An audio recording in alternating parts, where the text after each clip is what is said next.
물론 여긴 국민 라디오.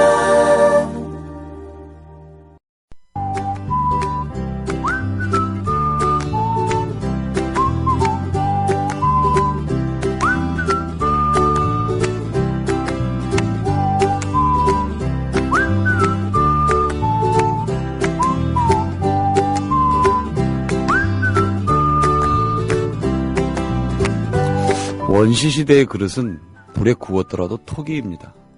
물을 담으면 물이 스미고 술을 담았다면 술 냄새가 납니다. 본래의 상태를 유지하지 못하는 거죠. 유약을 바르고 불에 구운 도기가 만들어지면서 무엇을 담더라도 비우고 닦아내면 이전에 담았던 것의 흔적이 남지 않게 됐습니다. 인간은 대부분 토기와 다를 바 없다고 생각됩니다. 영향을 받는 거죠. 종종 이렇지 않은 사람이 있습니다. 무엇을 담더라도 자신을 지켜내는 사람입니다. 시대와 불화하고 제도에 항거하는 인물입니다. 어떤 경우라도 자신을 잃지 않습니다. 고산 윤선도는 토기가 아니라 도기 같은 사람이었기에 맑은 서정을 유지할 수 있었을 겁니다. 그가 노래한 자연 속으로 산책을 시작합니다.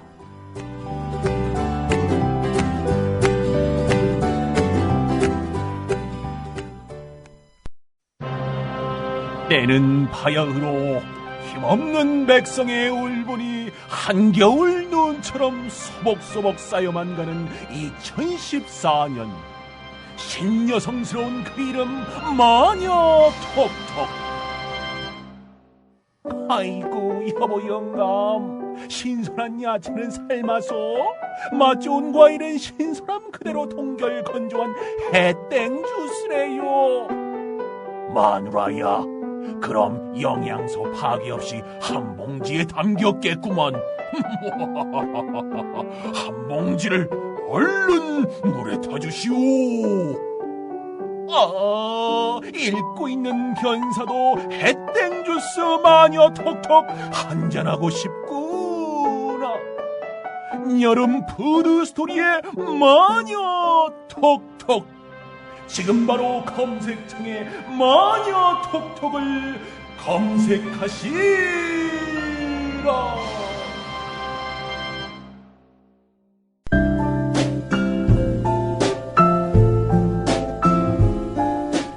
뇌에는 근육이 없습니다.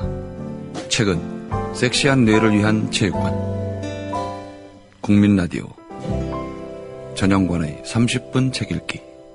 네, 어제에 이어서 윤선도 평전, 윤선도 2.0 시작하겠습니다. 김연학 교수님 모셨습니다. 안녕하세요. 예, 안녕하세요. 예, 이제 유배 갔다 와서. 예. 어찌 되죠? 예. 이제 유배 갔다 와서가 이제 윤선도의 제 2라운드의 시작이다. 예. 이렇게 볼 수 있죠. 인간만사 세옹지마, 뭐 그런 이야기 있지 않습니까? 예. 그죠? 실제 그런 것 같아요. 뭐 유배 갔을 때는 이제 한없이 좌절했었겠죠. 그렇겠죠, 당연히. 예. 예. 본인은 또 젊은 나이에 호기롭게 이점을 탄핵한다라고 했다가 한 방 날렸는데. 예, 뭐 어마어마한 힘들이 와갖고 작사를 해버리니까 꼼짝도 못하고 이제 유배 갔겠죠.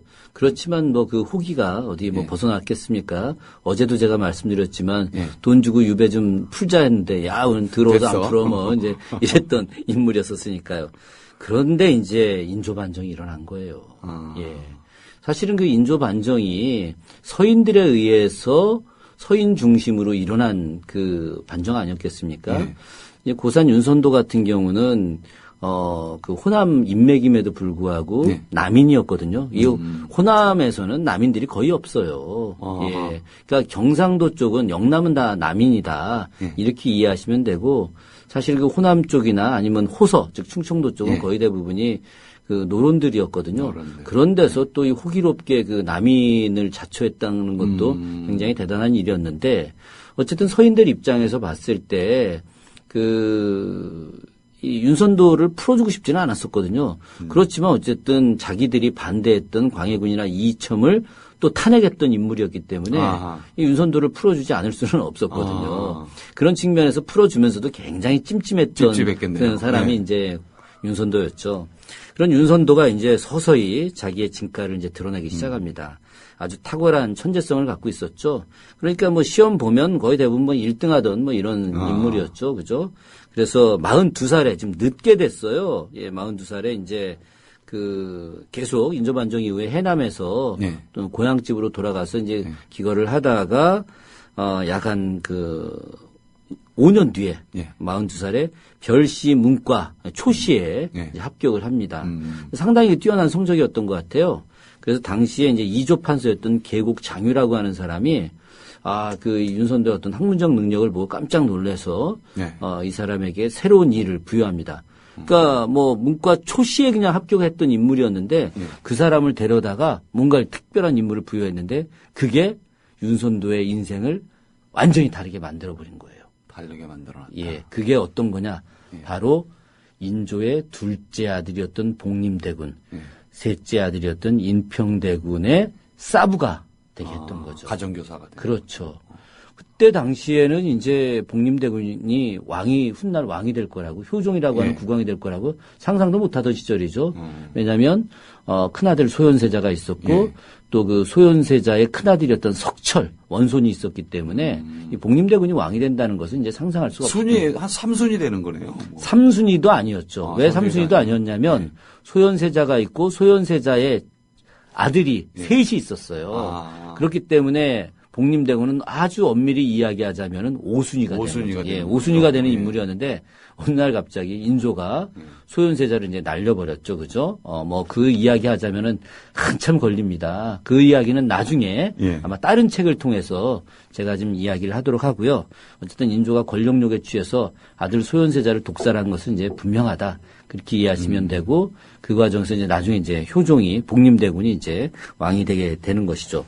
어쨌든 그런 과정에서 복림대군을 가리키는 과정에서 이 윤선도가 증광별시에 장원급제를 합니다. 예, 그러니까 이제 이 증광시라고 하는 것이 특별 시험이었는데 그런 특별 시험에 이제 장원급제를 했다. 사실 여기서 아주 잘 들여다봐야 되는데 증광시라고 하는 것은 사실은 특별 시험이기 때문에 그 국왕이나 아니면 당시의 권력층들이 누군가를 하나 내정해 놓고 갈 수도 있어요. 짜고 치는 것도 예, 그럴 수도 있죠. 그럼에도 불구하고 당신이 어쨌든 서인이 권력을 잡고 있던 시절인데 남인이었던 윤선도가 그 별시에 장원을 했다. 이거는 누군가를 제끼고 장원을 한 거예요. 그만큼 실력이 탁월했기 때문에 장원을 안 줄 수 없었던 거죠. 그럴 정도로 윤선도가 이제 천재성이 있었던 것이었고 그런 측면에서 서인들 입장에서는 더더욱이 견제를 할 수밖에 없죠. 예, 똑똑하죠. 또 나름대로 승질 화끈하죠. 근데 그 뒤에 엄청난 재산이 있잖아요. 그죠? 돈도 있고. 정치 자금이 있는 사람 아닙니까? 지금 현실 정치에서도 정치 자금 많은 사람들, 돈 많이 갖고 있는 국회의원들, 이런 사람들이 막 쥐락펴락하고 그러지 않습니까? 그죠? 정모 의원님이 만약에 그냥 멸치잡이배 2척만 갖고 있다 그러면 저러진 못했겠죠? 그럼요. 택도 안 되는 이야기고, 지금 새누리당 당대표 이제 막 열심히 운동하셨던 그분들도 돈 많이 갖고 계신 분 계시는데 그분도 그렇게 제대로 하지 못할 거다. 그러니까 같이 맞짱 뜨고 계시는 한 분이 나는 지금까지 24평짜리 계속 산다. 난 돈 없다. 이런 이야기 하는 거 아니겠습니까? 그죠? 어쨌든 그런 과정에서 이 윤선도나 조선 조정에 있어서 엄청나게 심각한 사건이 발생을 합니다. 그게 바로 뭐냐? 병자호란이에요. 병자호란. 예. 그러니까 그 병자호란이라고 하는 것이 사실은 지나고 나서 보면 인조라고 하는 국왕의 무능함이 아주 극도로 다다른 것이다. 그리고 당시에 그 사대주의 명분론이 아주 극도에 달한 것이다. 사실은 이 부분에 대해서도 윤선도 평전에서 고민숙 선생은 아주 냉정하게 당시의 시대적 상황들을 분석을 하면서 그 시대의 주류 세력이었던 서인들의 무능함, 인조의 무능함을 아주 따끔하게 지적을 하고 계시더라고요. 그런 측면에서 참 이분 탁월한 역사학자이기도 하구나. 이제 제가 그런 생각도 했었는데 어쨌든 당시에 굉장히 아주 희한한 일이 발생을 하게 됩니다. 이것이 이제 윤선도의 발목을 잡게 되는 거예요. 어떤 일이냐면 윤선도가 굉장히 의기로운 사람이에요. 제가 어제도 말씀드렸지만 성깔 있고 또 카리스마가 있고 또 이 윤선도가 말이죠. 이 자기 휘하에 있는 사람들한테 정말 잘해줍니다. 그러니까 보스기질도 있고. 아유 대단한 보스기질이 있죠. 그래서 하다못해 노비들하고 어디 가더라도 음식 같은 거 왕창 해갖고 가서 그냥 배불리 먹여주고 술 왕창 주고 막 이러는 거예요. 그런 면에서 아까워하지 않으니까 아래에 있는 노비들이고 뭐 충성을 다하는 거죠. 예. 그런 그 상황 속에서 이제 윤선도가 이거 국가가 위기에 누란지 위기에 처한 거 아닙니까? 풍전등화의 위기에 처해 있는데 이거 자기가 그냥 둘 수 없다. 그래서 해남에서 큰 배를 여러 척 모아가지고 거기에 이제 자기 엄청난 돈이 있으니까 그 돈으로 이제 사람들을 사기도 하고 자기 노비들도 거느리고 무기도 막 이제 만들고 그래서 강화도로 가는 거예요. 이제 강화도로 가서 강화도로 들어가서 거기에 계시는 복림대군, 인평대군 등 그 왕비하고 또 왕자들 이런 사람들을 지켜내고 거기서 또 힘을 모아서 이제 남한산성까지 갈 생각을 했던 거예요. 그러니까 소위 말하는 이제 근왕병을 이제 모아서 가는 거였죠. 거의 강화도에 다다랐는데 앞불사 인조가 남한산성에서 나와서 항복을 했다는 거예요. 그래서 거기서 완전히 낙심하고 이제 나는 할 일이 없다. 이미 이 나라가 오랑캐인 저놈들에게 항복을 하게 됐으니 부끄러워서 살 수가 없다. 그러니 이제 세상과 단절해야 되겠다. 그럼 세상과 단절하려면 어디로 가야 되느냐? 제주도로 가는 거예요. 제주도는 소위 말해서 형벌의 땅입니다. 요즘이야 제주도에 뭐 땅값이 뭐 엄청나게 오르고 중국 사람들이 오고 뭐 어쩌고저쩌고 막 이러지 않습니까? 그죠? 그런데 그때는 형벌의 땅이에요. 워낙 멀기도 했고요. 제주도에 가서 오랫동안 살았던 사람들 말고 육지에서 제주도를 간 사람들은 거의 대부분 죽습니다. 풍토병에 걸려서. 예. 그래서 그 인조가 자기의 손자였던 소현세자의 아들 셋을 제주도로 유배 보내죠. 바로 두 아이들 둘이 바로 풍토병으로 죽습니다. 추사 김정희가 8년 동안 버틴 것은 거기도 또 언체 국부 아닙니까? 어마어마한 재산을 갖고 있던 사람들이기 때문에 그래서 이제 버텼던 거지. 김정희는 반찬 투정도 많이 했더라고요. 아이, 뭐 말도 못하죠. 거기 뭐. 그 자료를 읽어보면 너무 재밌을 정도로. 그렇지만 외로웠죠. 예. 이 사람이 제일 무서운 게 외로움이거든요. 자신의 곁을 떠나는 사람들, 그 떠나는 사람들을 지켜보는 자신의 모습. 또 권력의 중심에 있다가 그렇게 되면 더 클 것 같아요. 그럼요. 상실감이 크죠. 그런 걸 갖다 초월하는 사람만이 정말 뭔가를 남기고 그럼요. 돌아와서 또 뭔가를 해내고 그렇게 되는 거죠. 이제 고산이 일종의 그런 게 좀 있었던 거예요. 그래서 제주도로 가다가 이제 중간에 이제 물도 마셔야 되고 그래야 될 거 아닙니까? 보통 이제 제주도 가는 길이 옛날에는 어떻게 갔던 거냐면은 그 목포에서 아니면 뭐 강진 보통 이제 이 지역에서 배를 타고 갑니다. 배를 타고 갈 때 흑산도에 들려야 돼요. 흑산도에 들려서 이렇게 제주도로 가는 경우가 있고 아니면 해남에서 가게 되면 또 이 옆쪽에서 가게 되면 보길도를 들렸다가 그 제주도로 가게 되는 거죠. 그 보길도 가게 되면 말이죠. 사람들이 다 고산 윤선도 유적만 있는 줄 압니다. 부용정하고 세연정 뭐 이런 뭐 낙서제. 그게 아니에요. 저 윤선도하고 최고의 정적이었던 우암 송시열. 우암 송시열의 유적도 거기 있어요. 우암 송시열도 제주도로 유배를 가게 됐거든요. 당연히 보길도 거쳐갔죠. 보길도 거기서 싹 남겨놓습니다. 그러니까 당시에 그 막 끊임없이 맞짱갔던 두 인간의 흔적이 보길도에 있다라고 하는 사실. 명한도 역사의 아이러니. 예, 굉장히 재밌습니다. 그 흑산도에도 우암 송시열의 그 유적이 또 있어요. 어쨌든. 그런데 중요한 거는 그 보길도를 잠깐 머물렀었는데 그 보길도라고 하는 것이 너무도 아름다운 거예요. 근데 사람들은 말입니다. 보길도를 막 이 낭만에 젖어갖고 찾아가요. 윤선도의 그 흔적들. 저희들 뭐 대학 다닐 때 가기도 하고 그 뒤에도 가기도 하고 저도 보길도 참 여러 번 갔었죠. 보길도 가서 몽돌 해수욕장 가고 뭐 이렇게 돌도 던져보고 거기서 막 감성에 젖어가지고 바닷소리를 들어가면서 술도 한잔 먹고 그러나 이렇게 하면 보길도를 전혀 아름답게 느낄 수가 없어요. 못 보는 게 되나 보죠. 못 봅니다. 왜 못 보냐? 보길도라고 하는 것이 가장 아름다운 섬이라고 하는 걸 느끼는 것은 바다를 타고 한 바퀴 돌아봐야 돼요. 돌아봐야 됩니다. 예. 그 돌아볼 때 천하의 절경들이 예. 보길도에 있고 그 안으로 이 바다와 또 뒤에 가면 산이 쫙 그 펼쳐져 있는데 이제 그 윤선도는 거기에 부용정하고 세원정을 이제 지었던 거죠. 그래서 그 안과 밖이 보길도가 갖고 있는 너무도 큰 아름다움이었는데 일반인들은 그걸 눈여겨보지 못했는데 거기에 또 사람들이 많이 살지도 않았고 그럼에도 불구하고 윤선도가 그것이 너무도 아름다운 땅이라는 걸 알게 된 거예요. 윤선도의 시에 보게 되면 금강산을 옮겨놨다. 그렇게 이야기합니다. 이 세상에서 가장 아름다운 곳은 두 곳이다. 하나가 복례산, 금강산이고 하나가 바로 이곳 보길도다. 이렇게 이야기를 하는 거예요. 그러면서 또다시 이야기하는 것이 보길도야말로 금강산을 옮겨놓은 거다. 이렇게 이야기하죠. 그래서 그 안에서 이제 인공미를 갖춘 그런 정자를 만들고 또 연못을 만들고 거기에 이제 여러 누각들을 만들어내는 거죠. 어마어마한 자금이 들어갔을 텐데. 돈이 많으니까요. 뭐 기본 그 자금은 아무것도 아니에요. 제가 어제도 말씀드렸지만 이 양반 국부에 국부 나라에서 돈 제일 많은 사람이었어요.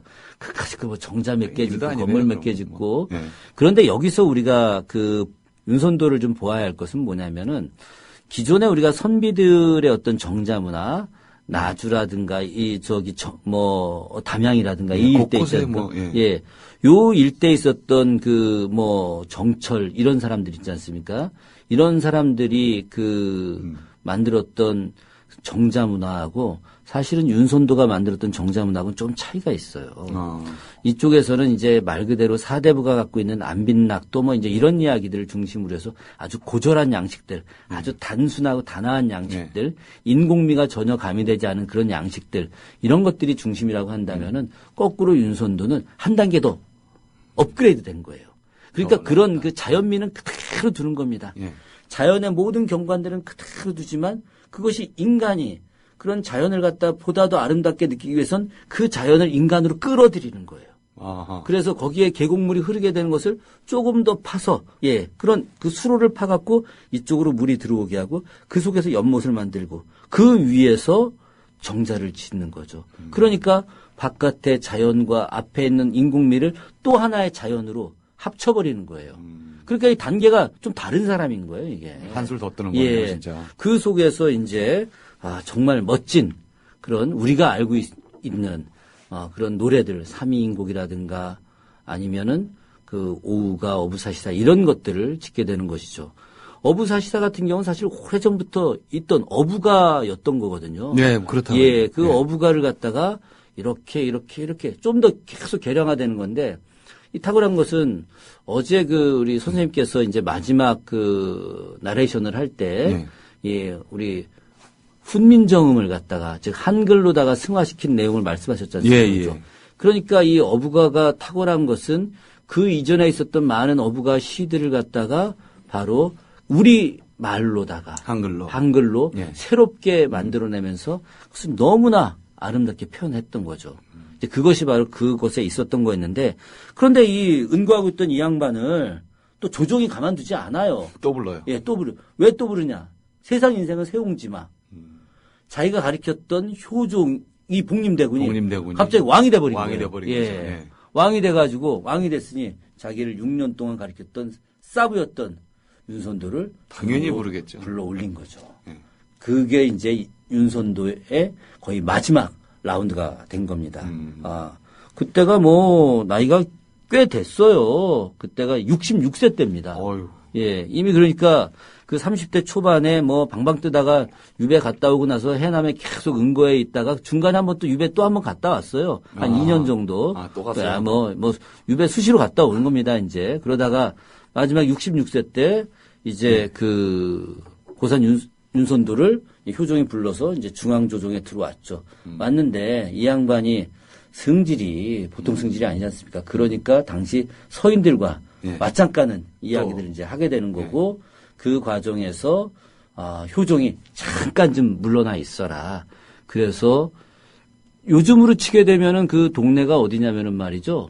그 서울 강변에서 저 워커힐 쪽으로 다 쭉 이렇게 가게 됩니다. 예. 그러다 미사리 좀 지나가지고 또 가게 되면은 그 수석동이라고 하는 구리 근처인가 보죠. 그렇죠. 예, 예. 거기가 이제, 정확히 말하면은 아마 하남시 수석동인가 그럴 텐데, 거기에 이제 예전에, 누가 있었던 데냐면, 담원 홍대용이 공부했던 석실서원이라고, 이제 김원행이라고 하는, 그분이, 미호라고 하는 호를 갖고 계시거든요. 그 김원행이라고 하는 분이 석실서원을 만들었던 곳이었는데, 그 동네가 사실은 그 고산이라고 하는데 왜 고산이냐면 한강 앞에 예. 바위섬이 하나 있었어요. 바위섬이 있었는데 지금은 이제 그게 없어진 거예요. 그 바위섬이 있었는데 이 물이 차면은 없어졌다가 물이 빠지면 그 바위섬만 딸락 나오는 거예요. 아하. 그래서 그게 고산이거든요. 고산이다. 그래서 이 고산이 그 섬을 보면서 자기의 호를 고산이라고 지은 거예요. 거기 있는 동안. 예, 예, 예. 그게 그 다른 지역이 아니라 그러니까 다들 뭐 해남에서 호를 졌을 거다 막 이렇게 하는데 예, 그렇게 생각을 그렇지 하죠. 않고 사실은 거기에 있는 거기 호가 말년에, 또, 예. 예, 말년에 그 고산이라는 호를 지었던 거죠. 그것도 또 일반인들이 알면 참 그 흥미로울 이야기인데 어쨌든 그 과정에서 그 유명한 예송 논쟁의 중심 인물로 되어버린 거예요. 예송 논쟁. 어찌 보면 이런 걸 갖고 왜 그렇게 싸우나. 그렇죠. 예, 표면만 보면. 그 청취자분들한테 뭐 간단하게 예송 논쟁 이야기하자면 이런 겁니다. 그 효종이 이제 왕노릇 하다가 죽었잖아요. 네. 죽었는데 이제 조선시대 때는 그 복식, 상복이 되게 중요했어요. 상복을 얼마나 입느냐. 1년, 3년 이게 그렇죠. 또. 예. 뭐 1년, 3년 입는 게 있고 1년 9개월 입는 게 있고 막 이제 이런 거거든요. 1년 입는 걸 이제 기념복이라고 하고 3년 입는 걸 이제 참채복이라고 하고 9개월 입는 걸 뭐 대공복이라고 하고 그렇게 얘기하는데 그 이제 기념복과 대공복 뭐 이런 이야기들은 이제 2차 예송 논쟁인데 1차 예송 논쟁이라고 하는 것은 효종이 죽었는데 효종이 죽고 나서 그 효종의 어머니에 해당되는 인조의 두 번째 부인이었던 자의대비. 예, 그 자의대비가 효종이 죽고 나서 이 상복을 얼마나 입느냐 이거거든요. 자식들이야 뭐 당연히 아버지가 돌아가셨으니까 3년을 입는 건 3년을 맞는 입어야죠. 건데 예. 그 어머니는 이게 친아들이 아니거든요. 냉정히 예. 말하면 예. 친아들은 아닌데 그래도 어쨌든 호적상의 아들이 되는 거죠. 예. 그죠? 계비니까 어머니가 그럼 자식이 죽었을 땐 얼마나 입는 거냐 이거죠. 그런데 이제 옛 사람들은 만약에 그게 장자면은 예. 3년을 그 상복을 입어야 하는 것이고 차자면은 1년을 입어야 된다. 이렇게 이야기를 한 거죠. 근데 당시 서인이 사실은 아무 생각 없이 네. 효종이 그냥 차자였으니까 그 차자니까 1년을 입어야 1년 된다. 입어라. 이렇게 이야기했던 예. 거예요. 그냥 사실은 이걸 가지고 우암 송시열이나 아니면 동생이었던 송중길이나 예. 동춘당 송중길이나 그걸 뭐 효종을 뭐 차자로 인정하고 해서 장자로 인정하지 않고 이런 개념이 처음부터 있었던 건 아니에요. 아. 그런데 그냥 무심히 했던 거예요, 무심히 했던 거였는데 이걸 또 고산 윤선도가 놓치지 않은 거예요. 왜 이 정치적으로 이제 굉장히 탁월한 감각이 있었던 사람이고 이걸 갖다가 예송 논쟁으로 끌어낸 거죠. 그래서 어떻게 상소를 올렸느냐? 지금 서인들이 효종대왕을 장자로 인정하지 않는다. 아하. 그러니까 이 국왕은 예. 아무리 차자였건 아무리 서자였건 왕인데. 왕이 되게 되면 예. 그것은 다 없어지는 거다. 왕은 특수한 거다. 예. 특수한 신분이다. 그렇기 때문에 왕을 장자로 인정을 해야 되는데 차자로 너희들이 왜 인정을 하느냐. 그래서 막 공격을 하는 거죠. 그러니까 조금 전에 말씀하셨지만 사실 이런 걸 가지고 논쟁을 하느냐. 예. 이게 웃긴다. 그렇게 됐겠지만 당시 사람들은 이게 제일 중요했던 것이었어요. 그 당시에는. 예, 왜 그러냐면 사실은 그 이에는 이, 뭐 눈에는 눈 그런 말 있지 않습니까? 예. 우암 송시열이라고 하는 사람이 왜 그런 엄청난 그 권력을 갖게 됐느냐? 이유가 있어요. 우암 송시열이 바로 상례 하나를 완전히 잡고 있었던 거예요. 아하. 그러니까 가령 우리가 이제 그 상 중에 예. 예전에 상 중에 이제 머리에 이렇게 그 집으로다가 짠 것도 예, 예. 그 이제 묶지 않습니까? 예. 그죠? 묶고 손에 대나무 지팡이도 쥐고 또 삼배 옷을 입고 있잖아요. 그죠? 이런 거 할 때 이런 모든 게 하나라도 조금 잘못됐다. 그럼 막 난리를 치는 거야. 너는 불효자다. 막 이런 식으로 막 몰아붙이는 거거든요. 그러니까 그런데 안 당하려고 막 철저하게 예의를 지키는 거예요.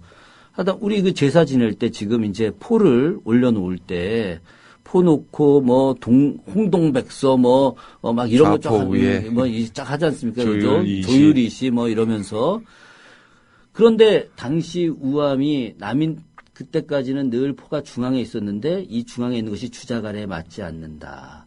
그래서 왼쪽에 놔야 된다. 좌포가 그때 생겼나 보죠. 예. 그래서 남인들은 당시에 끝까지 중앙에 놓고 노론들은 왼쪽에 놓은 거예요. 지금 우리가 하고 있는 이 소위 말하는 상례라고 하는 것이 우암 송시열이 만든 상례에 따라가는 거예요. 그러니까 저희 집안은 그 천주교 집안이라 위로 올라가면 다 남인이거든요. 남인인데 우리 집 식구들 가서 제사 지내는 거 보면은 다 또 좌포위야 막 이러고 있는 거야. 그래서 제가 한마디 했죠. 이거 남인 정통 아니다 이거. 근데 우암이 그렇게 하도 상례를 갖고 붙들고 늘어지다 보니까 윤선도가 역공을 한 거예요. 역공을 했는데 사실 이 부분과 관련해서는 이 책에서는 나오지는 않습니다. 이런 내용까지는. 그렇지만은 당시 이 예송 논쟁과 관련해서 예의를 가지고 상례를 갖고 소송을 걸었다. 그래서 이제 예송이라고 하는 건데 그와 관련해서 윤선도가 논쟁을 했지만 그러나 결국은 거대한 권력들이 또 터지는 거죠. 또 터져서 윤선도가 다시 어디로 가냐. 함경도 삼수로 유배를 가게 됐고 그 삼수에서 살다가 뒤에 해배돼서 돌아왔다가 85세 나이로 조용히 복을 유배를 반복하고 성격도 강직했는데 그거에 비하면 굉장히 오래 살았어요. 오래 살았죠. 아마도 역시 부자들이라 오래 산 것도 있고 또 마음이 또 한편으로는 여유로운 측면도 있지 않았겠나. 시를 쓰면서 마음을 다스렸을 것 같아요. 예. 여러분들도 일기를 한번 써보시면 어떨까 이런 생각을 하면서 이번 시간을 마쳐야 될 것 같습니다. 오늘 말씀 고맙습니다. 예, 고맙습니다. 네, 왕권 국가였다. 하지만 조선의 왕들은 신하의 견제를 많이 받았습니다. 상소가 빗발치는 시대였죠. 그런 견제가 없었다면 진즉 망했을지도 모릅니다. 상호 감시와 견제는 왕뿐 아니라 신하들에게도 긴장을 유지하는 원동력이 됐을 겁니다. 그러나 붕당 정치의 소용돌이 속에서 진정한 상소는 얼마나 됐을까요? 반대파를 속청하기 위한 도구로 악용되게 됐겠죠. 역사에 이름을 남긴 인물들과 마찬가지로 윤선도는 유배를 반복하며 일생을 보냈다고 합니다. 그의 아들이 남긴 연보를 보면 왕의 칭찬과 미안함이 자주 드러납니다. 칭찬하고 관직을 내렸는데 본인이 사양하는 경우도 있고 또 반대쪽에서 다른 상소를 또 올리기도 합니다. 벌 주고 미안하니까 슬그머니 선물도 보내고 본심은 아니다. 이런 내용도 있습니다. 여기서 문득 떠오르는 사람이 있습니다. 왕 노릇하기 힘든 조선시대처럼 대통령 해먹기 힘들다고 말했던 노무현입니다. MB는 대통령 해먹기 편하다 그랬죠. 물론 패러디도 아닙니다. 이건 참 국민을 무시하고 자기 멋대로 해먹으니까 힘들 일 없었겠죠. 합리적 결론을 내려다 보니까 재벌이 판치는 나라에서 국민들이 편안한 정책을 만들려다 보니까 노무현은 대통령 해먹기 힘들었던 겁니다. 요즘도 대통령을 공짜로 해먹는 시절입니다. 모두 다 남 탓으로 돌리고 옷이나 해 입으면 되는데 오죽 신나겠습니까? 대통령이 무개념이면 직언하는 신하라도 있어야 할 텐데 대한민국은 도거리로 난장판입니다. 윤선도 이야기하다가 삼천포도 아닌 청와대로 갔습니다만 애청자 여러분께서 너그러이 이해하시리라 믿습니다. 지금까지 30분 책 읽기 전영관이었습니다.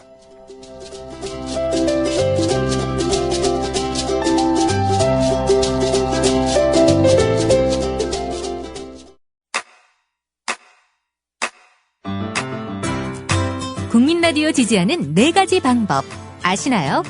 다운로드하기, 별점 주기, 댓글 달기, 구독하기.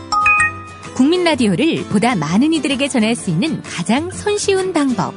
다운로드하기, 별점 주기, 댓글 달기, 구독하기. 잊지 마세요.